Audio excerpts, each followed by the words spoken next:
Welcome, ladies and gentlemen, to the MCP, the most controversial podcast.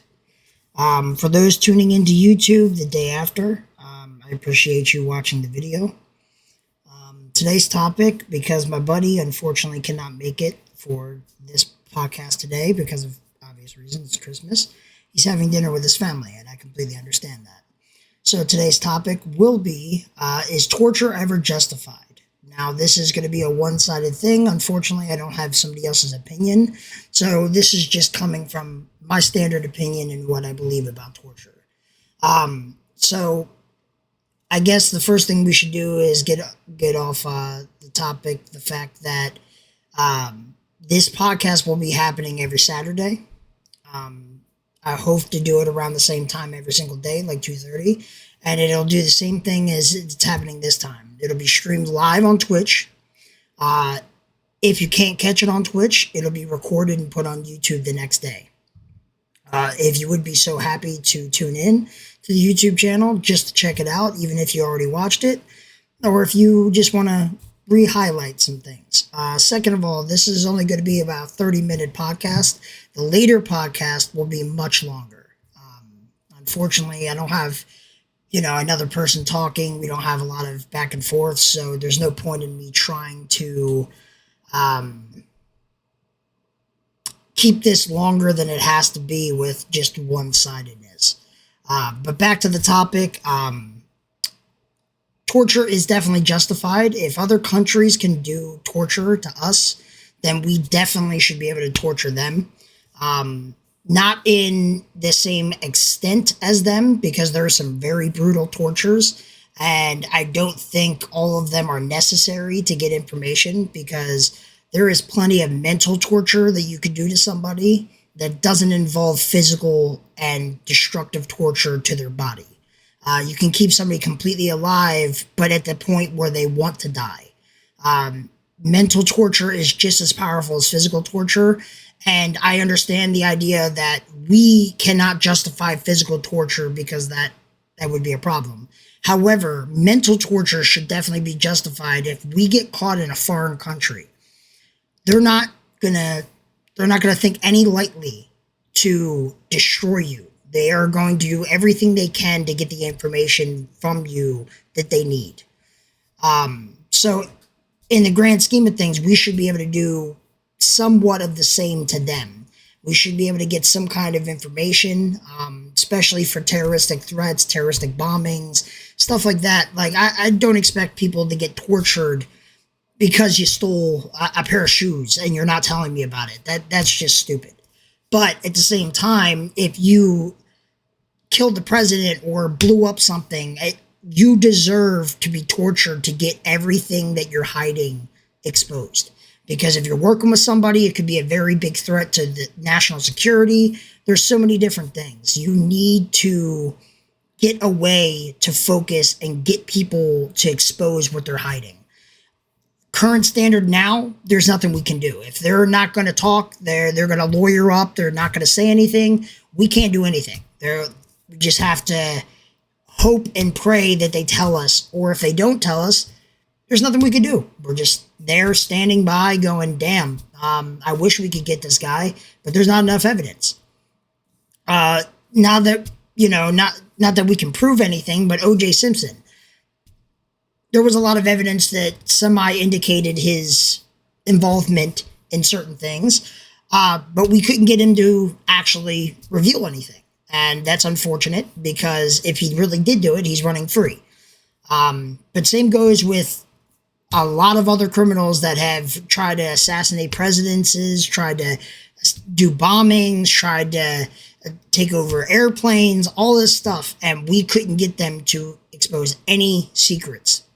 I'm quite sure that the CIA are doing stuff behind the door that they're not even exposing or telling us. But at the same time, as far as we know, the Constitution does not allow us to do torture to get that kind of information. It is a pressing matter, especially because if we get caught in a foreign country, they're gonna kill you. They're literally gonna destroy you. mentally, physically, emotionally. You're gonna be wanting not even just to die. You're gonna want to never exist when they're done with you. But America, slap you on the wrist. No, tell us what you know.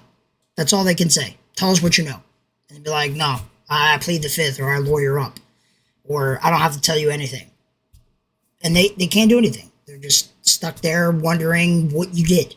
How many serial killers only exposed how many murders because they didn't want to expose all the other murders they did? So they only exposed like 2 or 3, but they connected them with the other 8. But he's not going to reveal what happened to the other 8. He only revealed 2 or 3. And that's enough to get him, sentenced to life in prison without a chance of parole. But at the same time, you're still curious. The families are still curious. What happened to those people?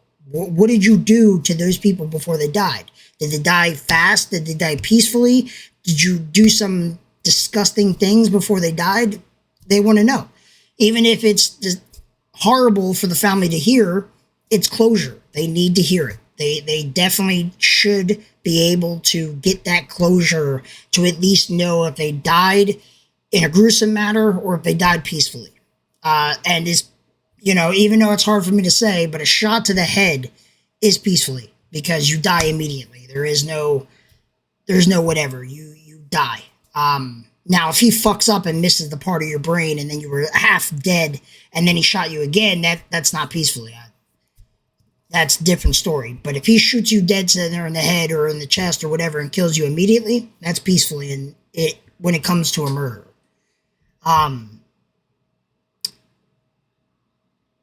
but torture definitely should be justified. The fact that it's not in our country, is very upsetting. Especially with how the world's going, how America has this big target on our back. I don't want to say any names, but there's a couple of government officials that are not really doing their job too well. Another thing I want to touch on quite briefly, not that briefly, but kind of briefly, COVID. There are people out there that think COVID is a biological attack. There's a polite way to say this, but you're silly. There's no biological attack. Unfortunately, as much as you want it to be, the government's attacking us, that's cool. But at the end of the day, it's not a biological attack because smallpox was a biological attack and it killed a lot more than COVID did. And it was way more infectious. And it was only in certain areas. This is global. This is not in just certain areas. This is not just isolated to a certain area. This is not whatever. It's global. It's everywhere in the world this is affected right now. And it's only deadly to people with weak immune systems, people with some kind of cardiology problem, old people, and younger people with low immune systems. If you are a healthy teenager or a healthy middle-aged adult and you have good immune system and you have no other health issues, you will get sick. Don't get me wrong, but you will get over it as long as you take care of yourself. You stay hydrated. You eat what you need to eat. You need to constantly eat something. You need to drink water at all times. You need to keep yourself at a borderline where your body can fight against it, and you will. You'll get over it. Unfortunately, to the people that have passed away, that is very unfortunate, but at the end of the day, the laws of nature are pretty adamant. The weak die and the strong survive. And unfortunately, when it comes to nature, everybody will eventually die. That's just the chain of cycle. This is just the way of life. COVID was unprecedented and nobody was prepared for what was coming. So these old people didn't get any kind of preparation, or the young people or the people that had passed away had no kind of preparing for what was happening. And they died because their body just couldn't fight against it. And they didn't get increased immune system or anything, because there's shots that give you increased immune system. They didn't get none of that. They just, unfortunately, their body couldn't fight it. as somebody that can clearly say that I rarely get sick, you're also doing it to yourselves by going out to group gatherings and going to parties, going to clubs, going to the bars. It's all good and dandy, but in this pandemic, that is not the smart move because people don't know they have COVID until they start getting symptoms. And some people are asymptomatic. They don't get symptoms, they don't know they're sick, and they spread it. And those people are the people that are the most scary because they don't know they have it and they're not aware of it. And a lot of them don't go to a doctor unless they have some kind of symptoms that they usually don't have. Then they go to a doctor to get it checked out. But at that time, it's too late. How many people did you already touch? How many people did you go near? How many people did you sneeze on? How many people did you just go near, period? You're spreading the virus. And they didn't even know they were. And that's the problem. So you guys that get COVID or get sick, unless it was a coworker that came to your work and he spread it at work, it's unfortunate. But that incident, there's nothing you could have done. There's no way you could have prevented it. There's no way whatsoever you could have done anything to halt that. If he didn't know and he came to work, then everybody at your work potentially could have it. And that's a big problem. But on the other side of things, if, however, I'm sorry, I got to plug my mic in. My headset just died.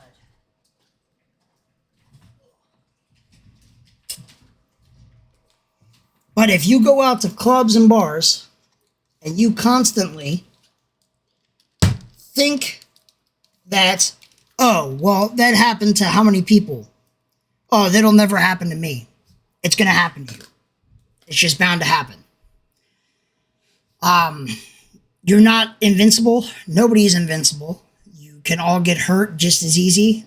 People that go, oh, it's really hard for me to die, or it's really hard for me to get injured, or I'm usually a very careful person. Those are the first people that get it. The big one is when you go out to a club, bar, Acme, Giant, anywhere, and you don't wear a mask and you don't have hand sanitizer and you don't do your part to prevent the spread, you're probably going to get it. And the people that go, well, I was nowhere near anybody and I still caught it. Well, I'm telling you that there was a point where you were near somebody and you didn't do the proper steps to stay away from it. And you got it. It's unfortunate, but it does happen. I can gladly say that I'm an introvert. I can be an extrovert. I do kind of like to go out, but I'll go out after this whole thing is over with. I don't like to socialize. I don't like to go out when things like this are going on because I find myself to be a healthy person. Not in what I eat, because I like to eat what I like to eat, but at the same time, I found myself as a healthy person, as in I don't get sick often. And the reason I don't get sick often is I try to stay away from people that are sick, that have symptoms, that just seem like they're a little bit different than their usual self. I don't go to bars. I don't go to clubs. I don't go to any of that because I don't trust people. People will go out even when they're not feeling good. Unfortunately, that's just the chain of the cycle. People want to go have a good time. They want to go party. They just go out. They don't care if they're not feeling too good. They'll be like, it's just, this is just a little tiny sniffles. That's not anything. I'll just go out, even if it's a tiny sniffle right this day and age, even if it's a tiny sniffle or a slight cough or whatever, stay inside. Don't go out. You're going to spread it. Even if you don't think it's COVID, it might be COVID. Until you get tested and you're for sure that it's not COVID, don't go out. Get tested. Make sure you're good. And as far as these vaccines go, that is a completely different topic because vaccines, there is a lot of rumors, numerous different rumors of what they're doing to you. Obviously, the common ones where you get sick or I can't remember all the other stuff, but there's a lot of different rumors about what these vaccines do. One of the big ones is it could be a life-spanning sterilization. So the first vaccine shot, not going to do anything. But that's why these other ones are coming out. And every time they give you a vaccine, they could slowly be sterilizing men and women to prevent you from having kids. And the reason, and if you're going, why would the government do that? Think about it logically. There are 7 billion people in the world. If you let another 10, 15 years go by, we'll be at 9 billion people in this world. There is a lot of land for those 9 billion people to live in. However, the resources are not abundant. We will run out. And if we don't run out, we're going to make more pollution and more global warming over the next couple of years. As 7 billion people, we have destroyed this planet on a great large scale. I mean, look at the polar ice caps. They're completely almost melted completely. There's no ice cap left. And the water level is rising dramatically because of this. The polar bear population has dropped dramatically. And penguins, they don't even have a place to really lay their eggs properly because they can't lay their eggs in water. That's not how that works. They go on land and they lay their eggs and they huddle in a big circle in the winter and they take care of their eggs. They have no land to do that. And we did that. It's not nature just, oh, well, the nature just got rid of the ice caps. No, nature didn't do that. We did that. Our pollution of the air, our pollution of the water. We don't take care of our water. I've seen people down by the beach just throwing beer cans down on the fucking beach and leaving it there. Well, it's not that big of a deal because it's in the sand. Wrong. Because later on at night when the high tide comes in, it'll grab that and pull it into the water. And then you find fucking the plastic things that are around Coke cans around sea turtles' necks and potentially killing them. And, fishing lines and all this stuff you find in the water because we don't care. Because people go, oh, well, I don't live in the water, so why should I care? But you're not understanding that the world was here before us. These animals were here before us. If we can't take care of the animals, how the freak do you think we're going to take care of ourselves? We can't take care of ourselves properly if we can't take care of their own planet that birthed us. That literally is giving us the perfect mix between oxygen and nitrogen to allow us to breathe. And without trees, without water, without any of that, we literally wouldn't have any oxygen. We would have a lot of nitrogen because of other things. We wouldn't have any oxygen. Our plants would die because there's no breathing in oxygen, letting out nitrogen. There's none of that cycle. There's none of it. Our animals would die off very quickly because a lot of our herbivores eat a lot of plants, obviously. That's how that's their main food source. And our carnivores would drop off completely because they don't have herbivores to eat because they're dying. And we are omnivores, which is cool and all, but if there's no plants or meat to eat, what the hell are we going to eat? Nothing. We're going to end up dying ourselves. And fossil fuels are not the way of the future. People think that fossil fuels are like the salvation. They're not. They're not at all. They're a temporary salvation. They give us the energy source that we need to survive at the moment. But unfortunately, that shit runs out. And when it does, we are going to be in a very bad situation. And not only that, by the time it does run out, which is probably going to be another million years or whatever, because there's a lot of fossil fuels around the earth. However, once it does run out, the air will be so polluted and the water will be so polluted that it won't even allow for life. So is it worth doing all this work to make fossil fuels if our population is going to drop dramatically? It's going to be like the apocalypse, but no nuclear war, no meteor hitting us. We don't have to worry about any of that. It's going to be us. We are going to be the natural apocalypse because of what we're doing with fossil fuels. Now, there are a couple people like Elon Musk and other really good scientists that are working on electric power and hydropower and wind power. That is the safe, eco-friendly power source. Wind will always be here. Water will always be here, as long as we don't dry it up or anything crazy. I don't even want to get into how we could dry it up, but there's ways, trust me. And there will always be electricity as long as we have people on the planet that keep it alive, because electricity is powered by us. So as long as we keep it alive, there always will be electricity. So we, as a group, need to focus on the three main components that are eco-friendly and not destroying the atmosphere.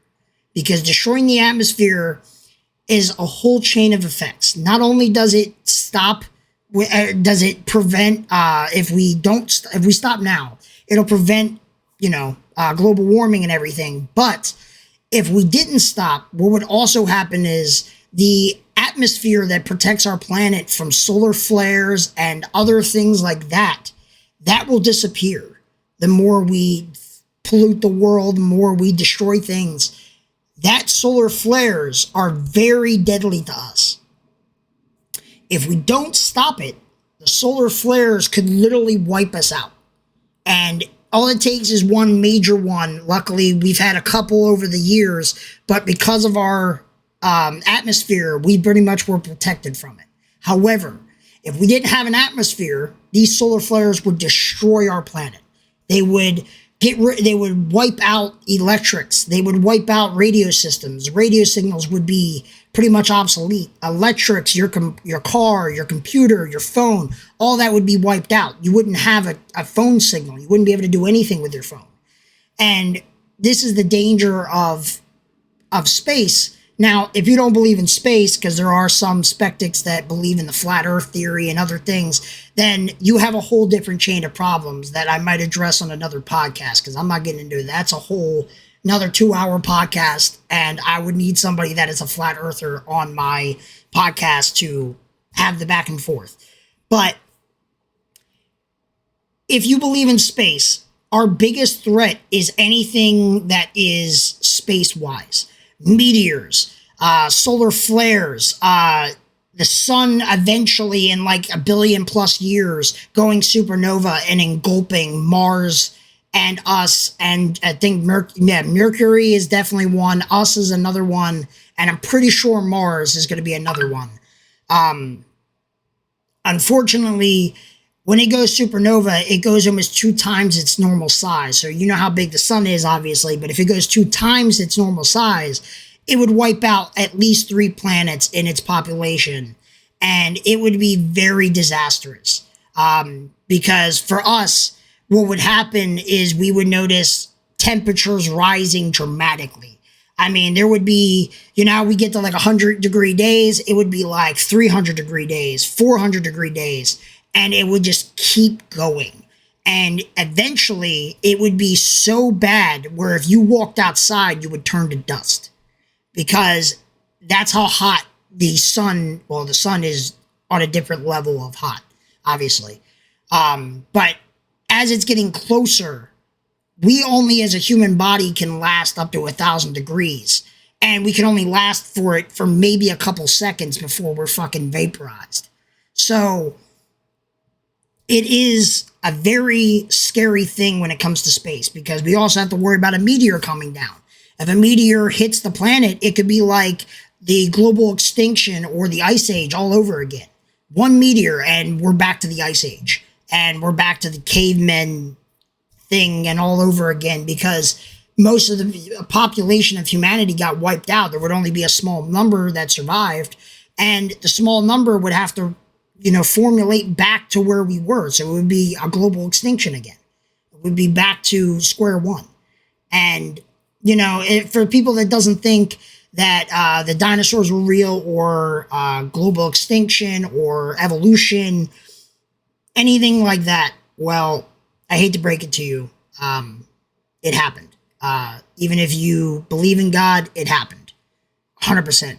So we have very, very, very big facts on this planet that prove that there was a global extinction, that dinosaurs existed, that all this stuff. So It definitely happened. But we are in a huge dilemma with what's going on. COVID is a disaster. Um, and it's changed how we as humanity think. It's changed how we act. It changed everything. We used to be so, there would be a couple of people that are pissed off all the time, but then there would be a large number of people that would be like, hey, how you doing today? Oh, I'm doing great, blah, blah, blah. But like now it's like, and they just walk away. They don't say anything to you. They don't interact with you. They don't try to connect with you. And everybody just seems to be in a funk. And because of everybody being so pissed off all the time, it's really hard for somebody to find new people, to venture out, to have new relationships, to meet new friends. All these things are becoming harder and harder the more this COVID thing takes over. But I'm going to leave it at that with COVID because I need other people to be on the podcast, and I do want to bring it up again, but with other people and hear their thoughts and ideas on the subject. I do, however, want to retouch on the subject of torture because it is definitely, to answer the question for sure, it's definitely justified, but in foreign countries. For us, it's not justified, obviously, for now. Hopefully our government gets the idea that it should be slightly justified. Not to the extent of other countries, but at least justified to the point where we can get some information without having to worry about them just hiding everything. We're about 27 minutes in, so I kind of want to end it here. I don't want to reveal go into too many more things because it is just my opinion on things.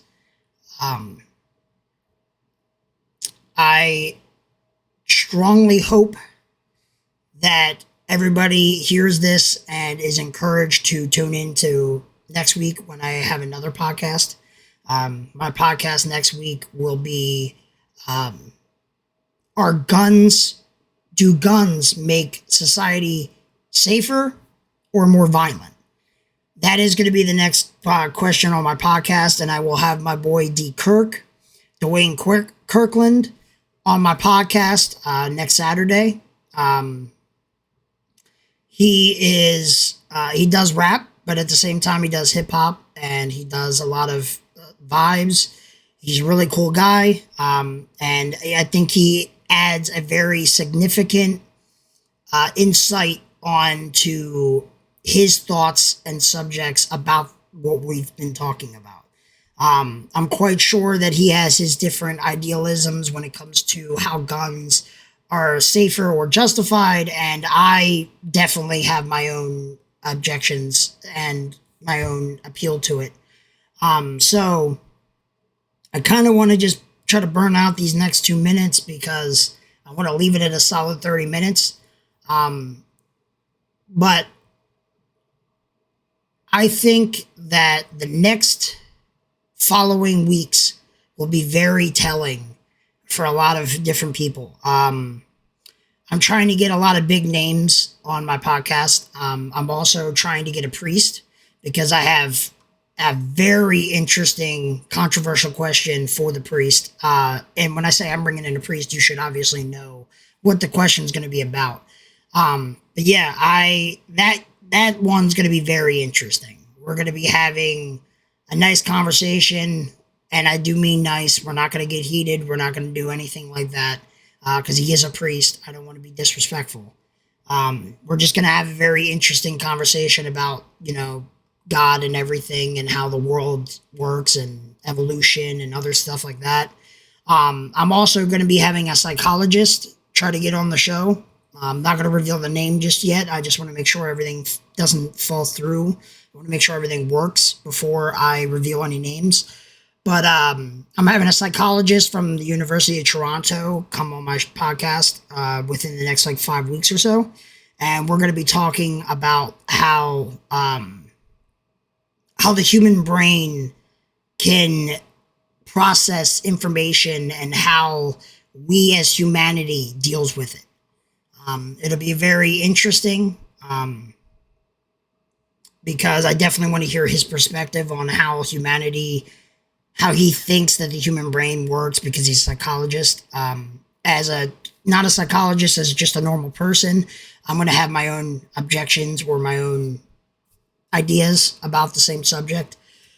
So that'll be really interesting. I'm also going to be having a lot of other questions that'll be coming up soon that will be very, very, very controversial. But yeah, I want to leave it at that. Thank you for the guys that tuned in live on Twitch. My next podcast will be about 2 hours, hopefully. Maybe about an hour and a half at the shortest. Definitely don't want to do 30 minutes because this is we went 30 minutes in and it was only my side of the story. So I say about an hour at least, because we'll have another person's perspective and everything. But yeah, thank you for tuning in, and I'll catch you guys on the next podcast. And also tune in to my streams. I'll be streaming Monday through Friday. I usually play Hunt, Apex, and sometimes Call of Duty Zombies. So if you guys want to tune in and watch me stream, just hit that subscribe button and the follow button on my Twitch, and come watch me. I appreciate it. Peace out, guys.